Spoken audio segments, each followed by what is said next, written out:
Assalamualaikum warahmatullahi wabarakatuh. Perkenalkan, kami merupakan mahasiswa dari program studi Sistem Informasi yang ingin menuntaskan tugas akhir dari mata kuliah EPTIK. Kami dari kelompok 12 ingin mempresentasikan tugas akhir yang berjudul Kejahatan Cybercrime terhadap Infringements of Privacy di Media Sosial. Sebelum itu, saya ingin memperkenalkan diri saya terlebih dahulu. Perkenalkan, nama saya Nazifa Denia Afriandi dengan NIM 19221154. Kemudian, eh, ada teman saya, Aida, ada Giska, Maria, Putri Jantika, dan Nevorinos Pedovanka. Selanjutnya, eh, ada pendahuluan. Perkembangan teknologi informasi dan media sosial di era globalisasi telah mengubah pola komunikasi masyarakat secara signifikan. Namun, di sisi lain juga meningkatkan resiko pelanggaran hak privasi. Penyalahgunaan data pribadi, penyebaran informasi tanpa izin, manipulasi konten digital, hingga kebocoran data menjadi bentuk kejahatan cyber yang kian marak akibat lemahnya literasi digital dan kesadaran etika pengguna. Pelanggaran privasi ini tidak hanya merugikan individu, tetapi juga berdampak pada rasa aman dan kepercayaan publik di ruang digital.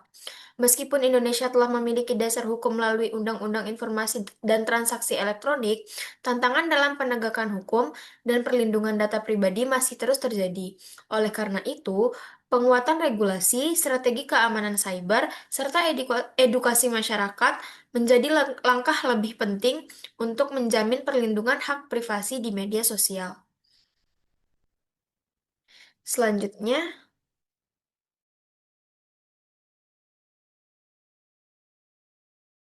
Oke, selanjutnya saya akan jelaskan apa itu cybercrime dan infringements of privacy.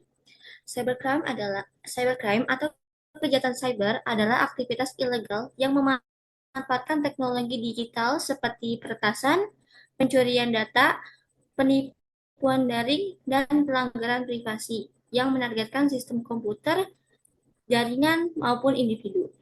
Tindakan ini dilakukan untuk keuntungan finansial, politik, atau motif pribadi dan dapat menimbulkan kerugian, kerusakan reputasi, serta dampak psikologi bagi korban. Selanjutnya itu ada infringements of privacy terhadap media sosial. Media sosial adalah sarana berbasis internet yang memungkinkan pengguna menampilkan identitas, berkomunikasi, berbagi informasi, dan menjalin hubungan sosial secara daring. Penggunaan platform ini seperti WhatsApp, Instagram, TikTok, dan Facebook yang dapat memudahkan interaksi. Namun, di balik kemudahan tersebut ini juga sering terjadi pelanggaran privasi. Bentuk-bentuknya akan dijelaskan oleh teman saya.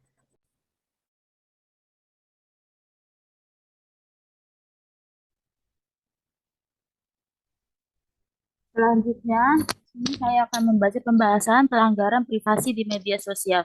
Yang pertama, di sini ada bentuk pelanggaran privasi yang sering terjadi. Yang pertama, penyebaran data pribadi tanpa izin. Yang kedua, penggunaan foto atau video tanpa persetujuan. Yang ketiga, pencurian identitas. Dan yang keempat, peretasan akun media sosial. Selanjutnya, di sini ada dampaknya. Yang pertama, kerugian secara material dan imaterial. Dan yang kedua, pencemaran nama baik. Ketiga, tekanan psikologis korban. Selanjutnya di sini ada faktor penyebab. Yang pertama, lemahnya keamanan sistem. Kedua, rendahnya kesadaran pengguna terhadap privasi.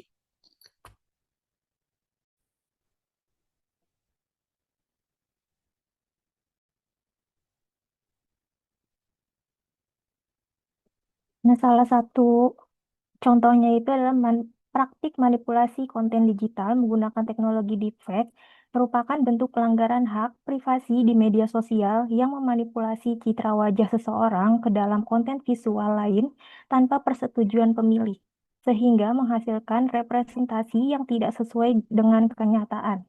Nah, seperti contoh kasus yang ramai diperbincangkan di media sosial yang mengungkap bahwa seorang mahasiswa menyunting foto mahasiswi dari Instagram menjadi konten tak senonoh menggunakan teknologi AI.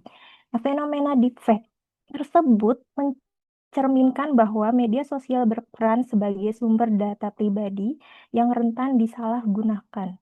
Ketiadaan batas yang jelas antara ruang privat dan ruang publik media sosial memperbesar peluang terjadinya pelanggaran privasi melalui manipulasi konten digital.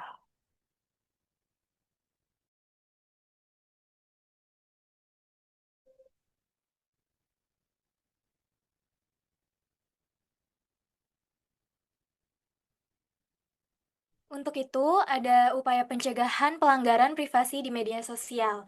Pencegahan pelanggaran privasi di media sosial memerlukan penguatan dan penegakan hukum yang konsisten melalui UU ITE dan peraturan perlindungan data pribadi agar memberikan efek jera. Selain itu, penyelenggara platform media sosial wajib menerapkan sistem keamanan yang memadai serta mekanisme pelaporan konten.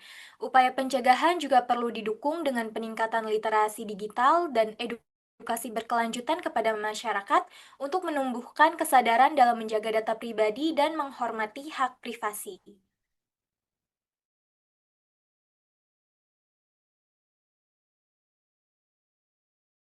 Selanjutnya, untuk kesimpulannya, yaitu bahwa dapat disimpulkan bahwa pelanggaran hak privasi di media sosial merupakan bentuk kejahatan cyber yang terus meningkat seiring perkembangan teknologi digital, seperti penyalahgunaan data pribadi, manipulasi konten deepfake, pencurian identitas, dan kebocoran data.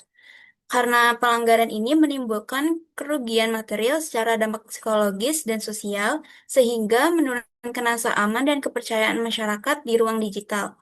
Maka dari itu, perlu adanya upaya pencegahan bagi masyarakat dalam bermedia sosial untuk menumbuhkan kesadaran masyarakat dalam penggunaan media sosial. Sekian dari kelompok kami di kelompok 12. Kurang lebihnya mohon maaf. Wassalamualaikum warahmatullahi wabarakatuh.